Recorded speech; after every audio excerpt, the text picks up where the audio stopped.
Welcome back to the show. It's been more than 5 years since Hurricane Katrina brought devastation to the U.S. Inside NAU's Ananda Roby takes a look at what one Arizona group did to help in the recovery. Ananda? Thanks, Teresa. A group of dedicated volunteers from Arizona rescued more than 100 animals from the hurricane. They brought them to a temporary sanctuary outside of Payson, Arizona called Tara's Babies. Now, most of those animals have been adopted and even more have been taken in. Tara's Babies is now hoping that with the help of NAU students, they can become a permanent establishment. That hurricane was so devastating. We were compelled that we had to go in there and save lives. In addition to the people, there were a number of dogs and other animals that were in desperation. There was no alternative.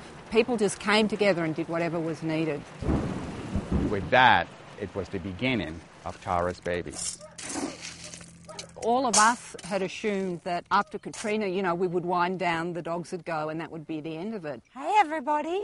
But we sort of just unexpectedly moved into this mode of saving dogs who were on death row. A little treat. Once we rescue a dog, we're committed to that dog for the rest of their lives. Always a good girl. Like a mother to her child, we're there. Hey, Quiche. You ready for breakfast? But we also have that intermediate bit where we'll rescue dogs that aren't deemed adoptable and then work with them to make them adoptable. See, who can say a pit bull isn't beautiful and loving?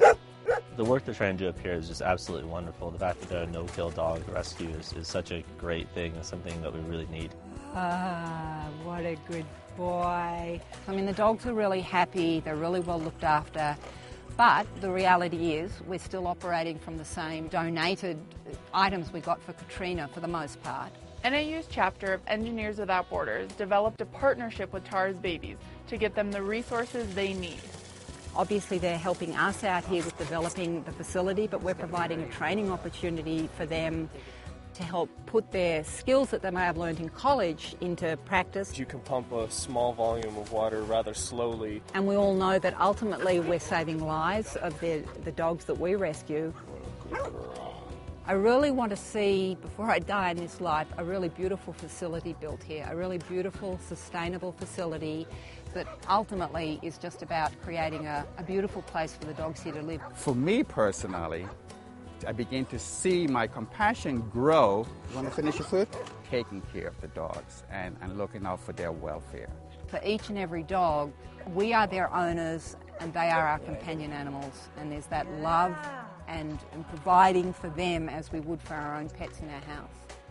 I mean, the economic crisis has become another Katrina, and animals are homeless and lost. And we have to help them. Tara's Babies' goal is to be 100% sustainable by the year 2012. Teresa? Thank you, Ananda. In order to reach that goal, the Northern Arizona University chapter of Engineers Without Borders is working closely with Tara's Babies. Senior engineering students have completed all of the necessary design stages for the improvements to the Tara's Babies facility. Most of the NAU student work focuses on water issues, with plans for an irrigation system topping the priority list. To drill a new well down here in the valley, and then put in a solar-powered pump into the well, build a pipeline up onto the hillside where the dog runs are, and we'll have a water storage tank, and then from there it will just be gravity flow down to the building and some hoses for watering the dogs. NAU's Engineers Without Borders group will be able to move forward with improvements when funding is secured. More information on the fundraising effort is available at the Tara's Babies website.